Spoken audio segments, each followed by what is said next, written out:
Okay mga idol, happy Monday sa inyo. Ito mga idol, kung mapapansin nyo, yun. Itong gutter na to, iko-content po natin to para may isi-share naman tayo dito sa mga bago nating followers. Ngayon, ang sukat nito sa itong mga idol, tutok natin. Boss, natin boss. Kung mapapansin yung mga idol, nabulok yung gutter ni sir. Nasusuyo lang sa amin. Ayun. Kahit pa paano makatulong mo lang tayo sa isang followers natin. Kakabit natin to. Pero i-content natin to mga idol.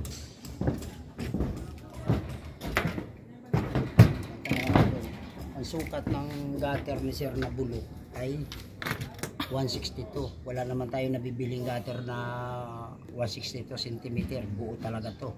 Ito mapapansin yung mga idol, i-content natin to. 162 ang sukat mga idol. Yung kailangan ngayon, running flashing to mga idol. I-convert na naman natin ito ng running flashing. Ito yung 162. Aatras ka po dito ng 4 pulgada. Kasi 4 pulgada ang flooring. Ito mapapansin nyo mga idol. Yan, 4 pulgada yan. Aatras tayo ng 4 pulgada.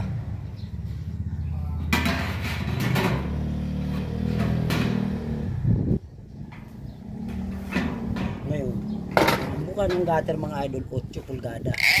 Kung mapapansin nyo mga idol, ito sa dulo na to, ayan, papakita mo boss, yan. Kukuha tayo dito, ayan. Ngayon dito sa 162 umatras ako ng 4. Itong ang kinalabasan 92.5. Ayan, sukat tayo ng 92.5. Ayan mga idol, hindi nagtapat na. Ngayon 8 ang buka. Kaya kung mapapansin yung mga idol, ito yung 8. Kuha tayo ng 8. Sisilipin natin itong mga idol. Yan kapos. Sisilipin natin itong mga idol, yung 8 ang buka.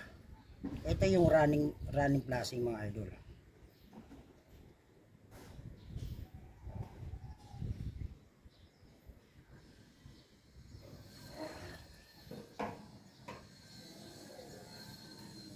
Good morning mga idol, happy Monday.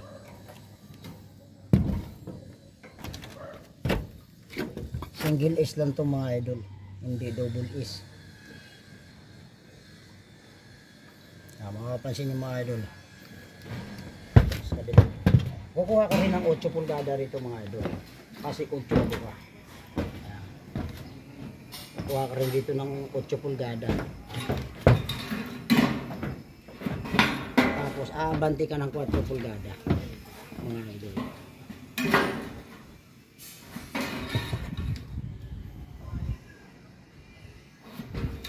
Sisilipin mo rin yung area na to.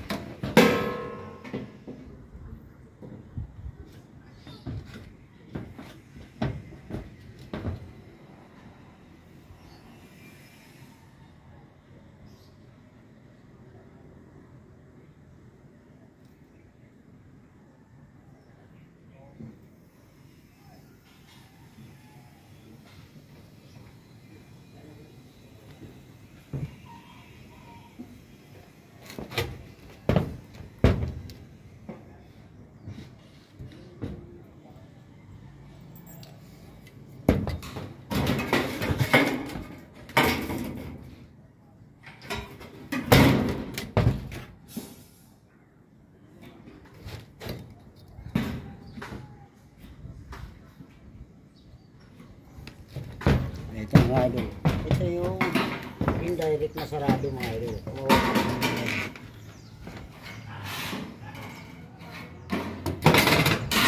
Ito yung indirect na sarado.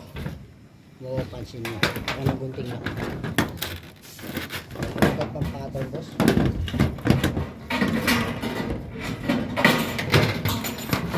Natin kung pwede pattern ko.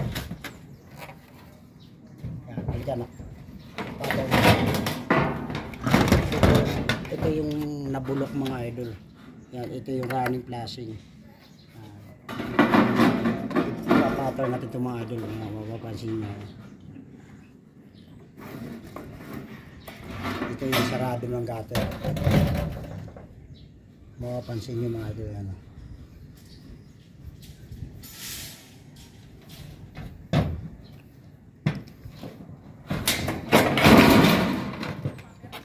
Ngayon, ang sapatos nito mga idol, ito yung binaklas namin. Ito yung sapatos nito mga idol. Ayan, 3.5 yan. Ayan ba? Nakita natin. Nakita natin dito. Mga idol. Ito yung nakaabang, kung mapapansin nyo. Halimbawa, pag nagnganto kayo ng gutter mga idol, una mo natitingnan yung sapatos. Ito yung sapatos na ano namin. Ayan na. Mapapansin, 3.5. Ito yung moldura. Ito, hindi babaklasin to. Kailangan, yung pinagbaklasan, yun ang kukunan mo ng kanto. Ito mga idol. Yan. Ito yung running flashing. Ito yung kukuha ka ng kanto mga idol. Yung abang. Yan, 9.5. Ito, abangan natin ng 9.5.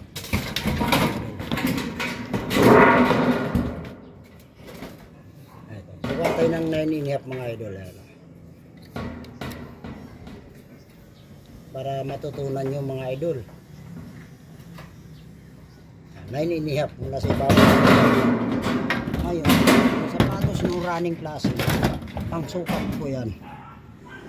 Ang sukat po mga idol, 3.5. Yan, kukunin mo yung 3.5. Yan, abang na yan. Yan. Dun kumuha na sarap pang rivet. Guhitan natin ito mga idol.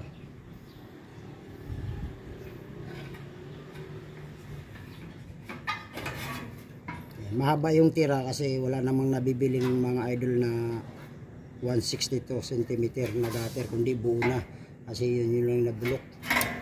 Mapapansin niyo.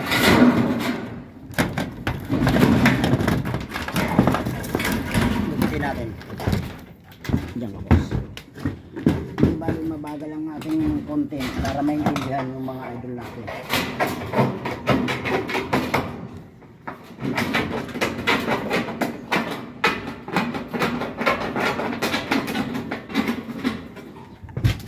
Kasi 0.5.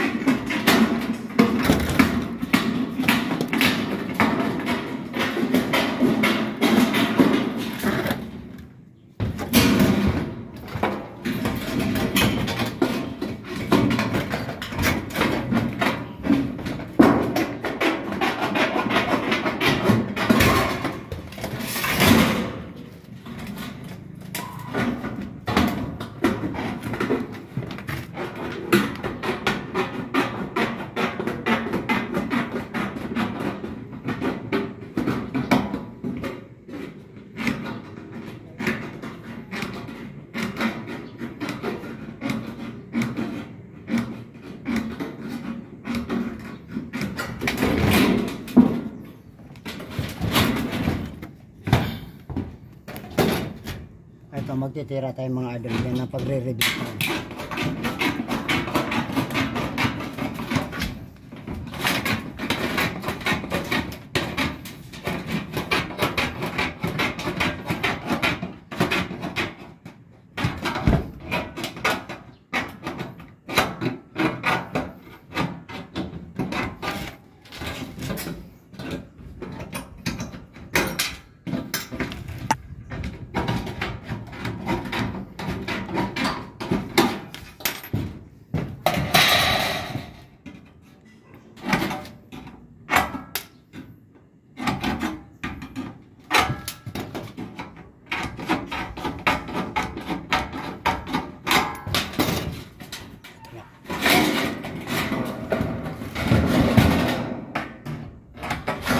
Dito pa rin kami sa Barangay Tapos mga idol. Last din namin ngayon. Pinasisingit lang sa akin sa may-ari mga idol dahil nabulok yung isang gutter niya. Is-gutter. Hindi tayo makapaghindi kasi customer ng opisina yan. Kailangan gawin din. Good morning. Happy Monday sa inyo.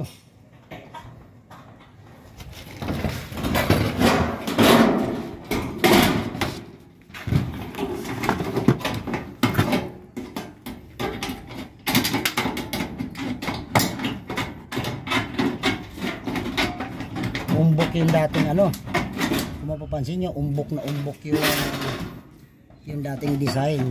Yung unang gumawa nito. Umbok yung design ng gutter. Ngayon, tinanggal ko yung gutter. Pinadala ko sa opisina po namin. Ang Terrace Crossroading Enterprises. Pinagaya ko yung mismo pinagbaklasan. Kasi hindi babaklasin yung box splashing. Dahil i-convert lang yan. Pasinin nyo mga idol kung paano ko ginagawa para matutunan nyo po.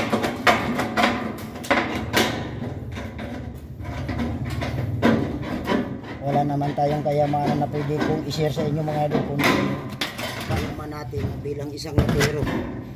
Yun yung tanging ma-share ko sa inyo, maitulong.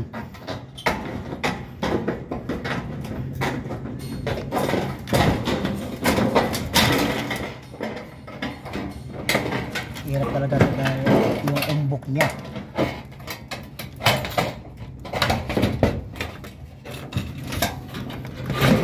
Ito sa kabila.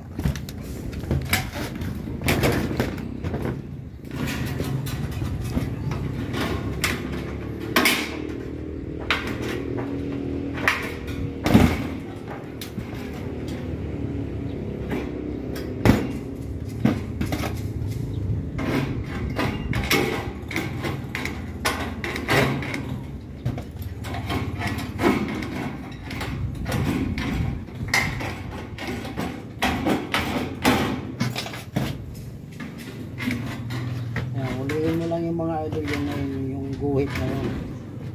Yun yung tira para dun sa tinutukoy natin sa pagbibitan. Nabubura yung pin na binibili natin, boss. Ayos lang yun para hindi na iiwan.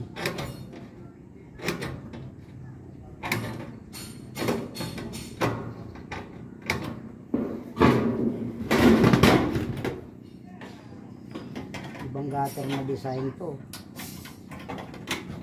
Yung unang gumawa.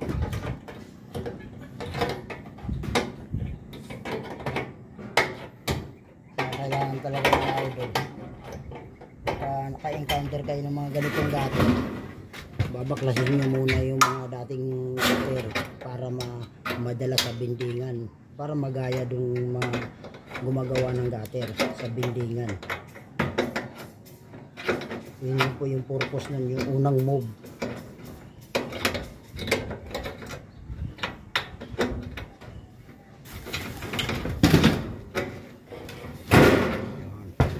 Ito yung tinatawag natin na indirect sarado mga idol, sa likod ng sanipa. Hindi ka nagagawa ng sarado. Ito na yung tinutukoy ko po sa inyo mga idol. Pag gumawa kayo ng gutter at may sarado yung running flashing, sa likod na po kayo kumuha. Huli na ang rivet nito mga idol kasi ililibel yung flooring ng gutter pag nagkabit. Saka lalagyan ng sealant.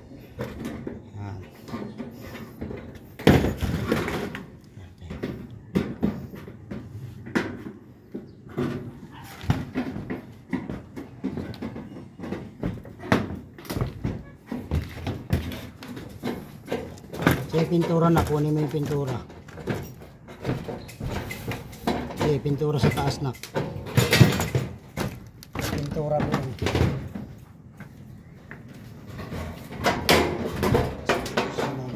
Konti.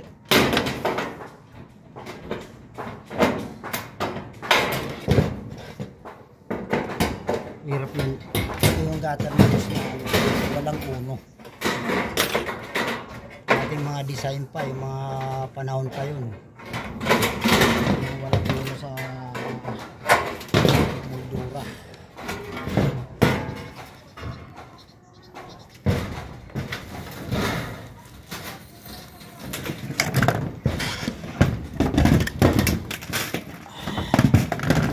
Papagod na natin ito mga idol. Ayun ko. Nagpuhod ko ah. Naparamay kain kahapon. Dito ka boss. Dito ka boss. Yan. Yan. I-re-rebit na lang natin ito mga idol.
Pansin nyo.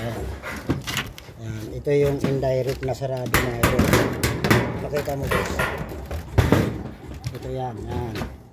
Ito yung indirect na sarado mga idol. Yan. Ngayon, doon mo i-rebit sa taas dahil pag kinabit yan, pag nirebit mo ngayon yan, hahawiin pa yan kasi i-rebit natin yan.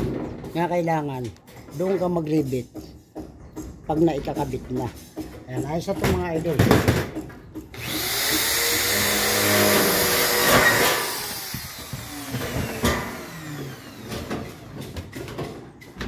Pintura mo na.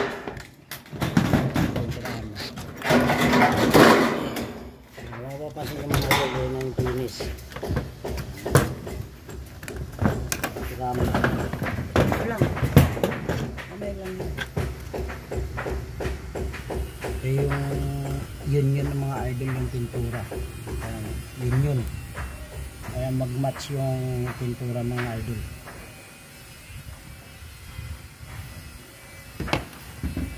Ano? Okay, thank you. God bless mga idol. Sa lahat ng mga idol at mga palero. Good morning po sa inyo. Happy Monday. Thank you. God bless.